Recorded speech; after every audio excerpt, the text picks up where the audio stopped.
Ya, baik, terima kasih pemirsa Anda masih menyaksikan Indonesia Pagi. Ada kabar apa Indonesia pagi ini? Tentunya masih bersama dengan saya, Krisna Livia, dan juga rekan saya. Neneng Astrianti. Nah, Neng, pada segmen kali ini kita sudah terhubung dengan narasumber kita yang sangat luar biasa. Ada Abang Luhur Pambudi dan juga Empo Pita selaku Abang Empo dari Kabupaten Bekasi. Oke, kita sapa dulu. Assalamualaikum. Waalaikumsalam. Selamat Halo pagi. Abang Luhur Pambudi, selamat pagi. Halo Mbak Vita, Selamat pagi, selamat Kak. pagi. Selamat pagi.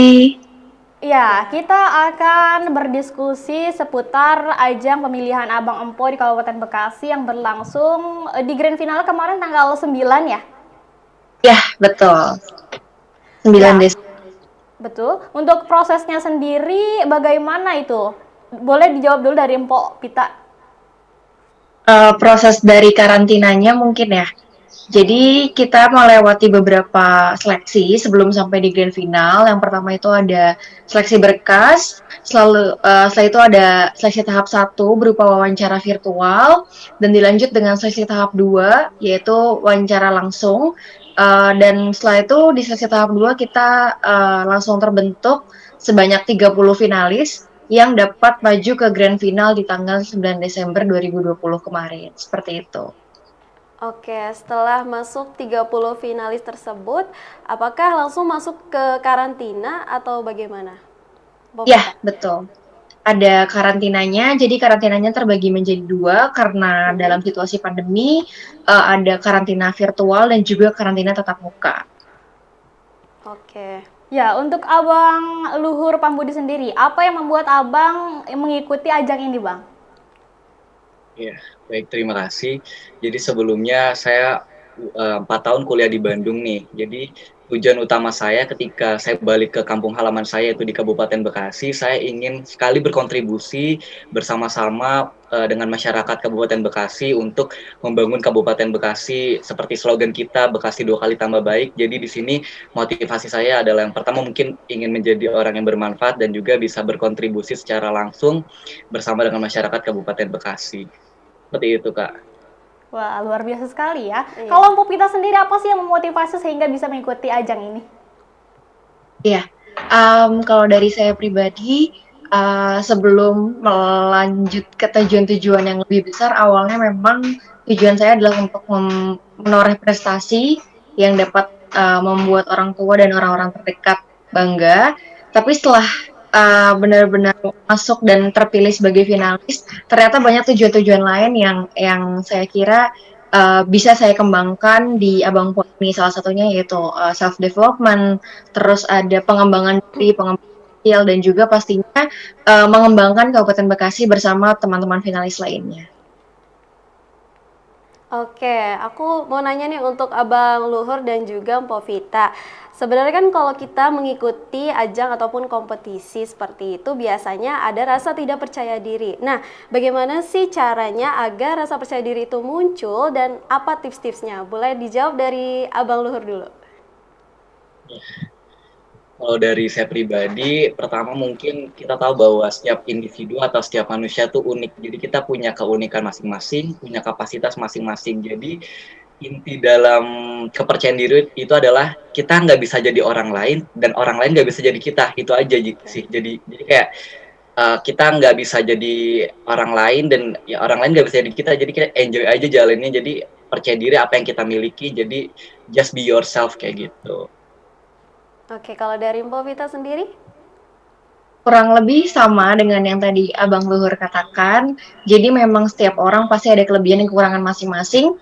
Jadi bagaimana kita bisa percaya diri, percaya aja bahwa kelebihan yang kita punya itu belum tentu dimiliki sama orang lain gitu. Dan jangan pernah ngebanding-bandingin diri sendiri dengan diri orang lain, karena pada akhirnya kita emang harus jadi diri sendiri gitu. Dan di Abang Pos sendiri pun kita 30 finalis ini punya kelebihan dan kekurangan masing-masing gitu.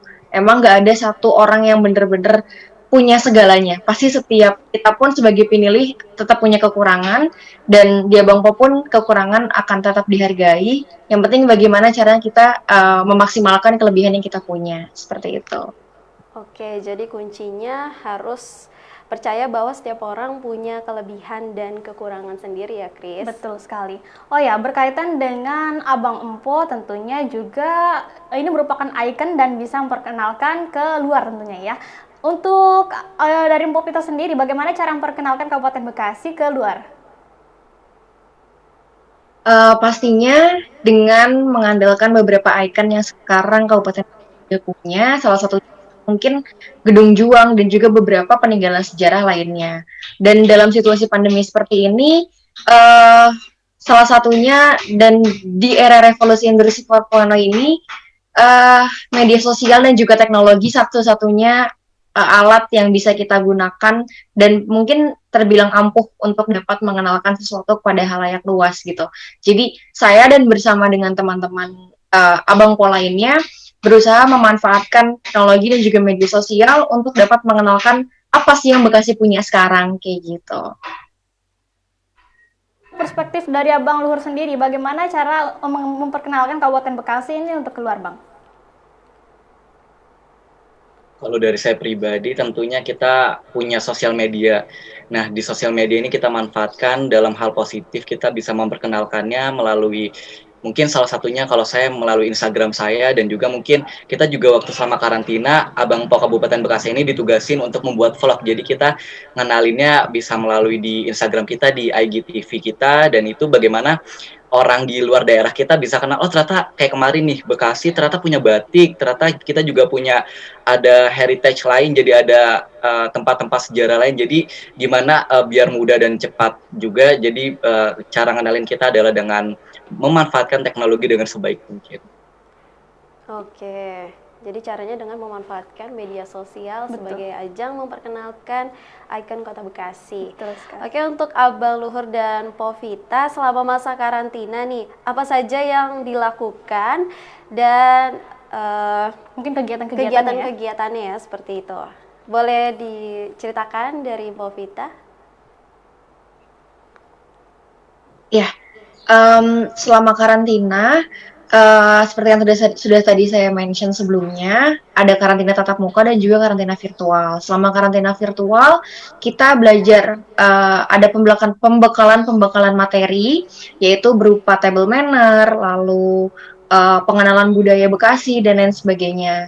Dan di karantina tatap muka kita ada photoshoot, ada video shoot, ada persiapan malam final yaitu berupa catwalk, terus ada latihan unjuk bisa juga gitu kan. Terus ada beberapa pelatihan-pelatihan lain yang pastinya bermanfaat selama kita dan akan digunakan selama kita bertugas menjadi Abang Po Kabupaten Bekasi. Seperti itu.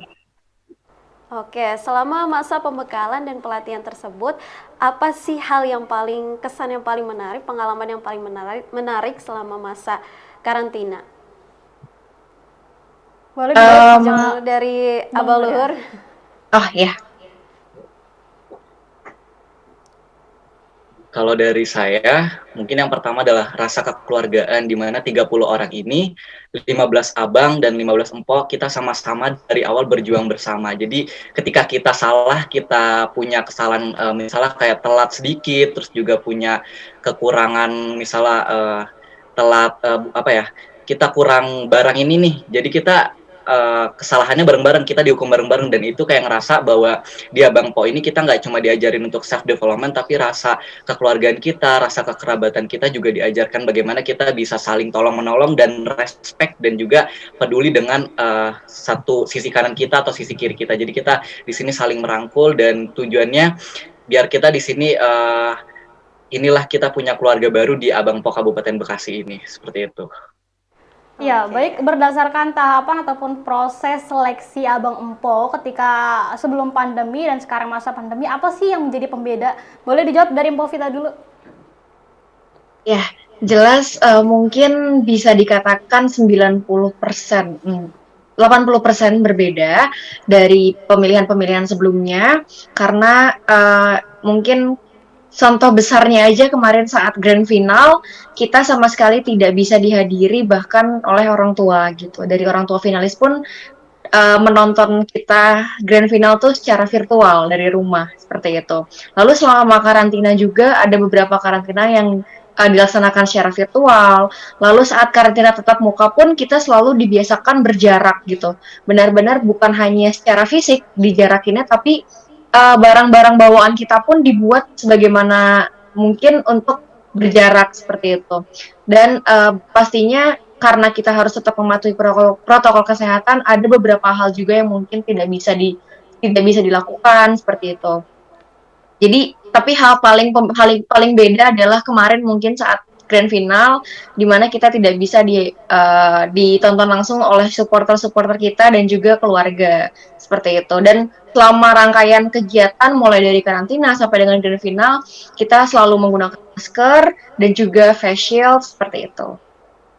Ya. Oke. Oke, untuk Abang Luhur sendiri bagaimana rasanya Bang dengan adanya perbedaan antara sebelum pandemi terus juga sekarang pas dihadapkan dengan pandemi, bagaimana perasaan Abang sendiri?